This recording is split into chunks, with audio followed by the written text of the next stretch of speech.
क्या नाम शनाब पकड़ी है न्यूज एंकर। इन मीडिया वाले भी, मैं तो कहता हूं कि इनकी सीमा भी निर्धारित होनी चाहिए। पूरे मंथन शिविर में सबके सामने सच्चाई से सारी बातें कही। इसी का परिणाम कि आचार्य जी आपको मुख्यमंत्री बनाना चाहते हैं। देखो सोनाली, अब सिर्फ दो ही बातें हो सकती हैं। अगर हमें साथ में रहना है तो हमें एक होकर रहना चाहिए, और अगर हम ऐसे दूर दूर रहने वाले हैं तो फिर साथ रह के कोई फायदा नहीं है। देखिए सक्सेना साहब, हमारी नजर में हमसे बेहतर इस पद के लिए कोई भी उम्मीदवार नहीं, और मैं तो ये सोच रहा हूं कि बलदेव सिंह जी अब तो मेरा इनाम आगे प्रस्तावित करने वाले हैं। कहीं कहीं ऐसा तो नहीं कि आप पहले कहीं मुख्यमंत्री पद के उम्मीदवार की घोषणा करना चाहते हो और उसके बाद आप मुख्यमंत्री जी से इस्तीफा लेना चाहते हो? नहीं नहीं, ऐसा बिल्कुल नहीं। आखिर बात क्या है आचार्य जी? देखिए आचार्य जी, हमने समर्थन इसलिए वापस लिया है कि जनता की नजर में अपनी छवि धूमिल कर चुके मुख्यमंत्री को हम बर्दाश्त नहीं कर सकते, लेकिन हम यह भी नहीं चाहते कि इस प्रदेश में दोबारा से चुनाव हो। अब ये पार्टी की जिम्मेदारी बनती है कि वो किसी ऐसे उम्मीदवार का नाम प्रस्तावित करे जो इस प्रदेश को बहुत अच्छी तरह से संभाल सके।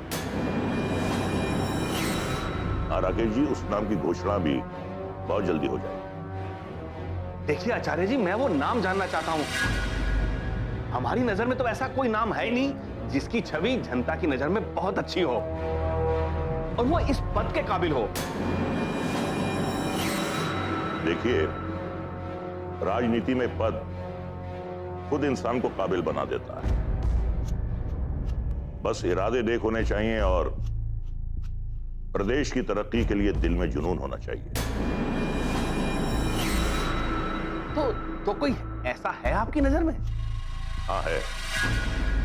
आप सुनना ही चाहते हैं तो सुन लीजिए। मुख्यमंत्री पद के लिए मेरे जहन में सिर्फ एक ही नाम है और वो नाम है शारदा देवी। क्या कह रहे हैं आचार्य जी? आप शारदा देवी को मुख्यमंत्री बनाएंगे? क्यों भाई, इसमें दिक्कत की क्या बात है? क्या शारदा देवी हमारी विधायक नहीं है? क्या जनमत उनके साथ नहीं है? क्या उनकी छवि बेदाग नहीं है? मैं तो इतना कहूंगा कि प्रदेश की जनता अगर किसी से प्रभावित है तो वो सिर्फ और सिर्फ शारदा देवी से। मुझे पूरी उम्मीद है कि आप सब शारदा देवी को समर्थन देंगे, और अगर ऐसा नहीं हुआ तो गवर्नर साहब के पास सिर्फ एक ही विकल्प होगा और वो होगा प्रेसिडेंट्स रूल, और उसके बाद दोबारा वक्त से पहले चुनाव। ठीक है आचार्य जी, आप जो कहेंगे हम वो करने को तैयार हैं।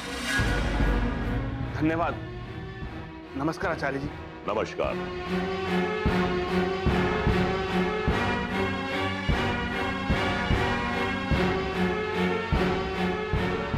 वाह वाह बलदेव सिंह जी, वाह क्या गेम खेला है तुमने मेरे साथ। राजनीति की शातिर चालें तो कोई तुमसे सीखे।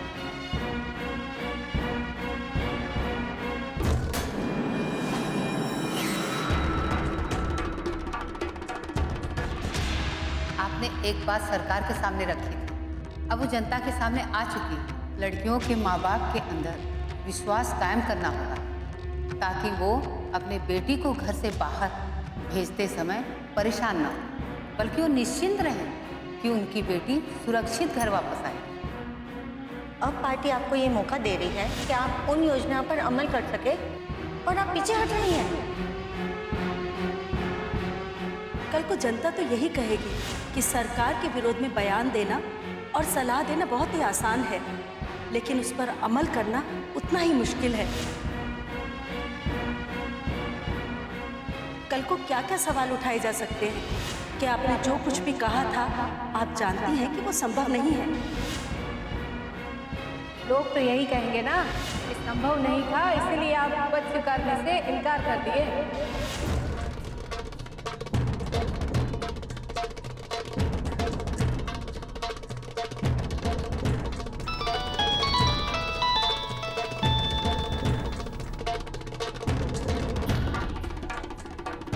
हेलो, मैं डॉक्टर गुप्ता बोल रहा हूँ।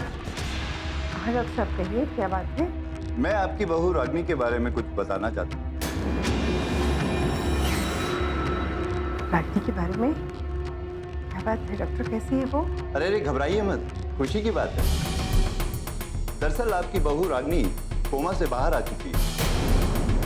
अब उसे होश आने लगा। क्या आप बोल रहे मेरी बहू कोमा से वापस आ गई? जी हाँ, इसीलिए तो आपको फोन किया है। इस केस में ऐसा ही होता है। हमें इंतजार था कि आपकी बहू रागनी कोमा से कब बाहर आए। आज वो दिन आ गया। अगर आप उनसे मिलना चाहती हैं तो आप आ सकती हैं। हाँ डॉक्टर साहब, मैं भी पहुंचती हूँ। मुझे मेरी बहू को देखना है, उससे बातें करनी है। मैं भी आ रही हूँ। आपका बहुत बहुत धन्यवाद डॉक्टर, बहुत बहुत धन्यवाद। जी। आदित्य, आदित्य,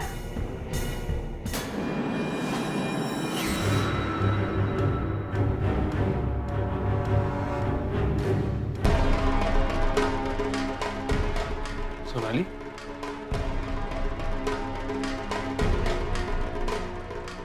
ये जो कुछ भी किया ठीक नहीं किया राजवीर।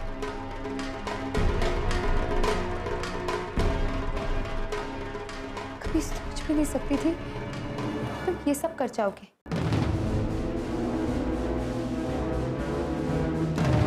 ये तुम क्या कह रही हो सोनाली? तुम्हारा प्यार भी मैं हूं, तुम्हारा पति भी मैं हूं, तो फिर तुम्हें इस बात में आपत्ति क्यों है? तुम इस बात को लेकर इतना परेशान क्यों हो? मैं तो सोचता हूं कि जैसे हम आज पूरे पति पत्नी बने, हमें बहुत पहले बन जाना चाहिए।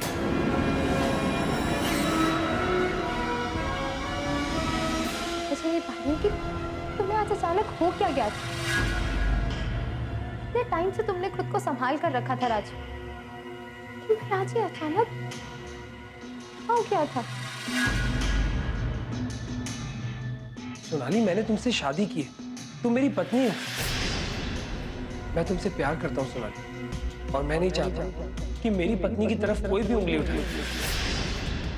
अब कोई नहीं कह सकता कि सिर्फ नाम के लिए हम दोनों पति पत्नी हैं।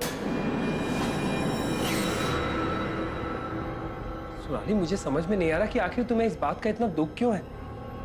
आखिर कब तक हम अनजानों की तरह रहते एक घर में? देखो सोनाली, हमने जो रिश्ता जोड़ा था, उस रिश्ते को मंजिल तो मिलनी ही थी, और हमारे रिश्ते की यही मंजिल है कि हम अब एक साथ रहेंगे और हमारा रिश्ता और भी मजबूत होगा। पता नहीं राजवीर क्या होगा, रिश्ते मजबूत हो या ना, कि मैं तो आज टूट गई। तुम ऐसा क्यों सोच रही हो सोनाली? मैंने हमारे रिश्ते को मजबूत करने की कोशिश की, तुम्हें तोड़ने की या तुम्हें कमजोर करने की कोशिश नहीं की है मैंने। अपने आप को संभालो सोनाली। मैं तो सोचता था कि जिस दिन हम पूरी तरह पति पत्नी बन जाएंगे, उस दिन तुम और भी ज्यादा खुश होंगे, क्योंकि अधूरे रिश्तों का बोझ कोई ज्यादा दिन नहीं उठा सकता। खैर, तुम आराम करो,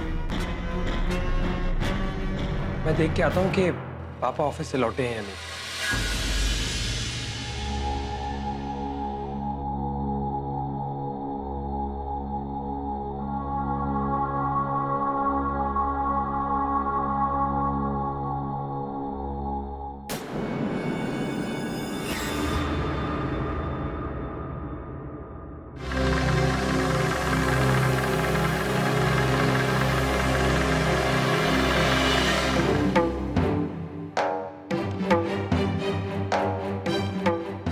कैसी हो?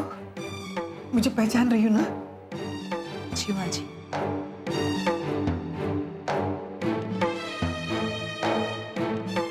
ये लंबी नींद के बाद जागे हम। नींद कितनी भी लंबी हो बेटा, अब तो जाग गई हो तुम।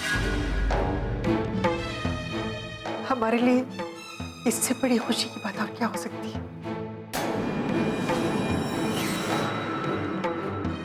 आपके एक्सीडेंट की बात अब तक एक राज बनी हुई है। किसी के समझ में नहीं आया कि आप उस दिन बाहर क्यों गई थी, और फिर अचानक एक्सीडेंट कैसे हो गया।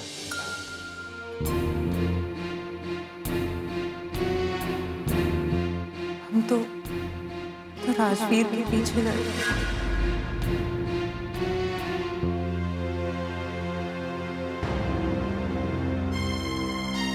माँ जी, दरअसल राजवीर दूसरे लोगों के बहकावे में आ गए थे। आप लोगों के खिलाफ उन लोगों के साथ मिल गए थे। वो हमने अपनी आंखों से देखा था। और जब हम वहां से बाहर निकले तभी हमारा एक्सीडेंट हो गया।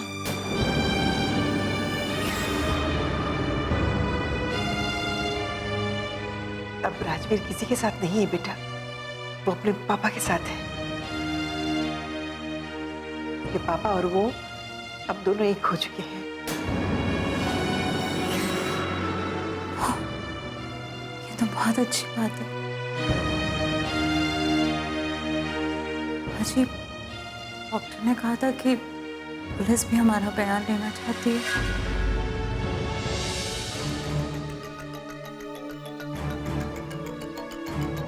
देख लेना बेटा क्या बयान देना है, लेकिन एक बात का ख्याल रखना, इसमें राजवीर का नाम ना है।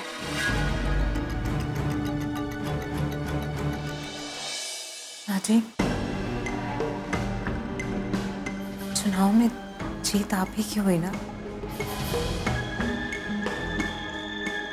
हाँ बेटा, वो मेरे लिए बहुत बड़ी खुशी की बात थी, लेकिन ये खुशी तो मैं तुम्हारे साथ मनाना चाहती थी।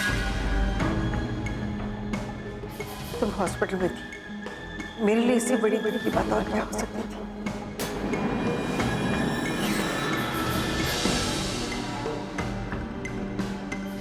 कोई बात नहीं माँ जी, अब हम सब साथ में मिलकर खुशी मनाएंगे।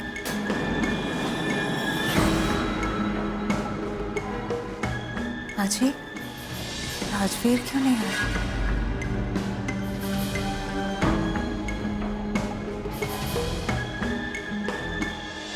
यूं समझो तुम्हारे लिए सारे रास्ते खुल गए हैं। अब तुम्हें दुखी होने के बजाय ये सोचना चाहिए कि अब तुम्हें अपने कदम आगे कैसे बढ़ाने। बस ये समझो तुमने कुछ खोकर बहुत कुछ पा लिया है सोनाली। जिंदगी एक भंवर है। वो कहीं बाहर गया होगा बेटा, आ जाएगा। क्यों नहीं आएगा? जरूर आएगा तुम्हें देखने के लिए। आपके कोमा में जाने के बाद कितना कुछ बदल गया है, सोच भी नहीं सकती।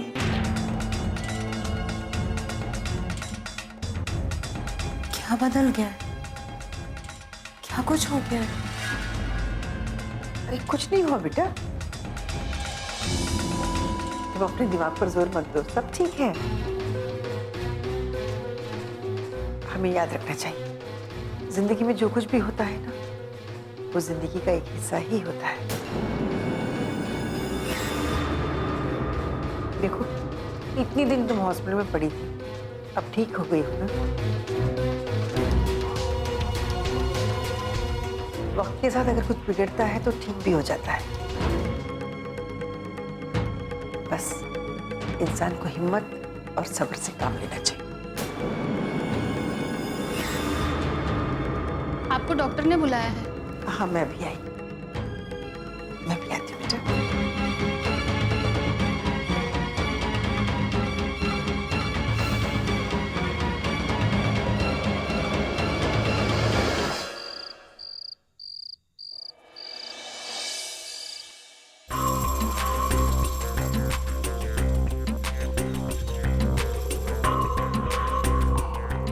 मैडम, कहीं से कुछ पता नहीं लग रहा है कि मुख्यमंत्री का पद किसे मिलने वाला है। समझ में नहीं आ रहा है कि आचार्य जी ने अब तक इस बात को छुपा कर क्यों रखा था। मुझे तो ऐसा लगता है कि इस बात पर शायद एक मत नहीं बन पा रहा है। और मुझे पार्टी में ऐसा कोई भी नजर नहीं आता जिसके नाम की घोषणा कर दी जाए और सारे विधायक उसे समर्थन देने को तैयार हो जाए। पार्टी के अनुशासन के नाम पर कुछ विधायकों को समर्थन देने के लिए मजबूर तो किया जा सकता है, लेकिन कुछ विधायक ऐसे भी तो हो सकते हैं जो समर्थन देने से इनकार कर दें। ठीक कह रही है, लेकिन ये तो सबको पता है कि इस खेल के पीछे बलदेव सिंह का हाथ है। हाँ, ये तो सबको पता है। राकेश झा ने बलदेव सिंह के कहने पर अपने साथियों के साथ अपना समर्थन वापस ले लिया। कहीं ऐसा तो नहीं कि बलदेव सिंह ने ही राकेश झा को लालच दिया हो मुख्यमंत्री बनने? हाँ, ये तो आप सही कह रहे हैं।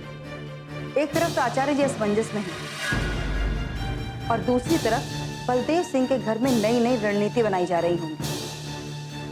क्या चल रहा होगा इस समय बलदेव सिंह के घर?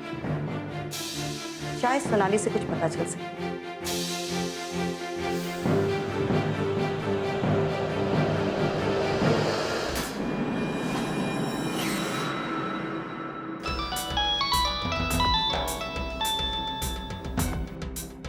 हेलो। हेलो सोनाली। जी दीदी। क्या बात है, आज तुम्हारी आवाज में बहुत मायूसी नजर आ रही है।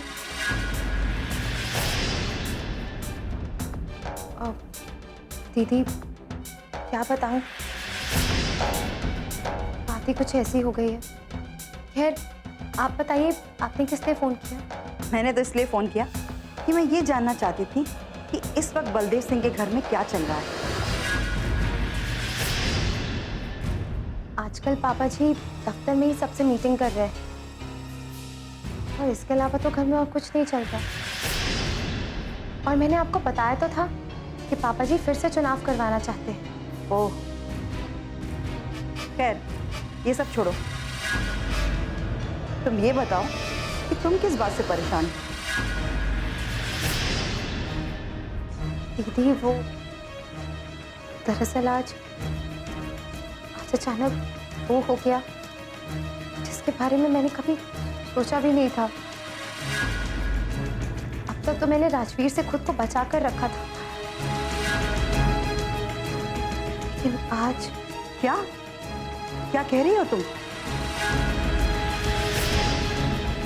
हाँ दीदी, आज मैं राजवीर को नहीं रोक सकी।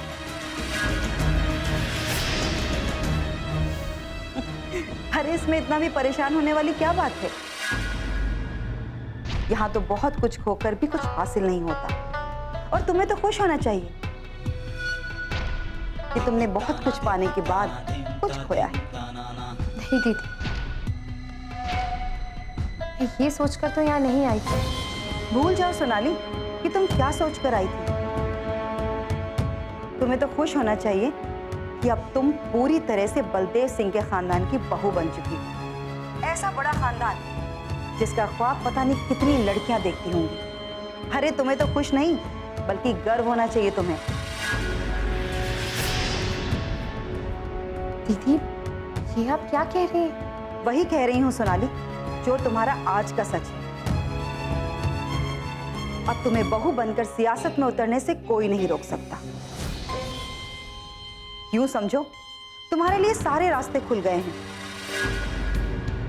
अब तुम्हें दुखी होने के बजाय ये सोचना चाहिए कि अब तुम्हें अपने कदम आगे कैसे बढ़ाने। बस ये समझो तुमने कुछ खोकर बहुत कुछ पा लिया है सोनाली। अब तुम्हें खुश होना चाहिए। चलो अब मैं फोन रखती हूँ, मुझे भी घर जाना है। ठीक है, बाय बाय।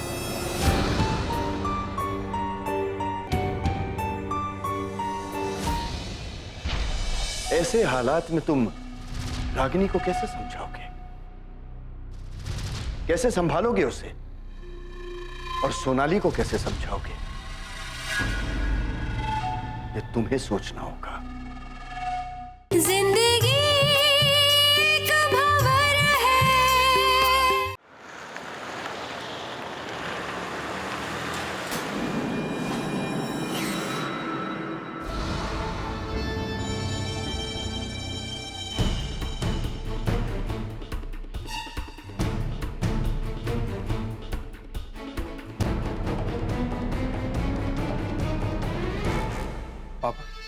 आज राकेश झा सक्सेना जी से भी मिलने आए थे।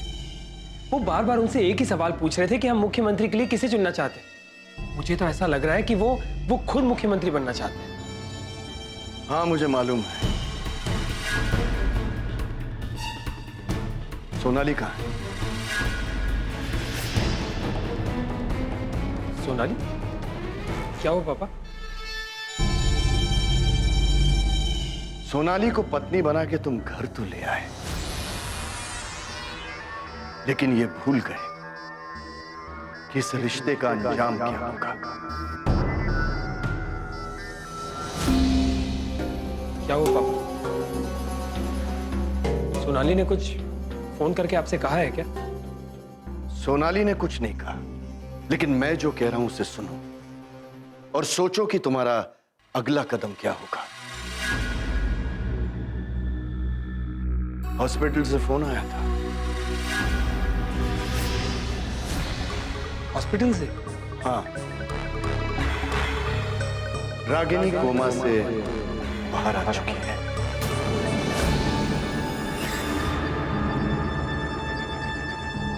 एक बार अच्छी तरह से समझ लो राजवीर, मीडिया वालों ने सोनाली का मुद्दा तो खूब उठाया था, लेकिन अब वो मुद्दा ठंडा हो चुका है।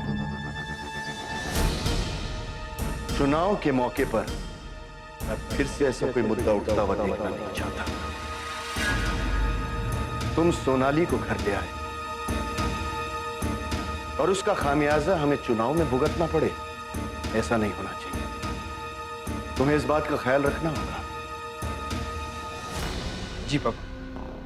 लेकिन पापा, ऐसे अचानक कहीं किसी ने रागिनी के बारे में आपसे मजाक तो नहीं किया है ना?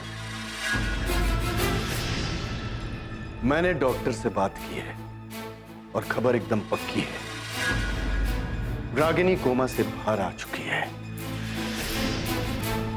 जाहिर सी बात है कि अब उसे घर लाना ही होगा।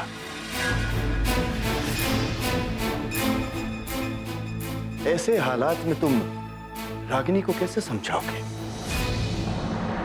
कैसे संभालोगे उसे, और सोनाली को कैसे समझाओगे, तुम्हें सोचना होगा। अच्छी तरह से सोच लो कि ये कल क्या होने वाला है और तुम्हें क्या करना है।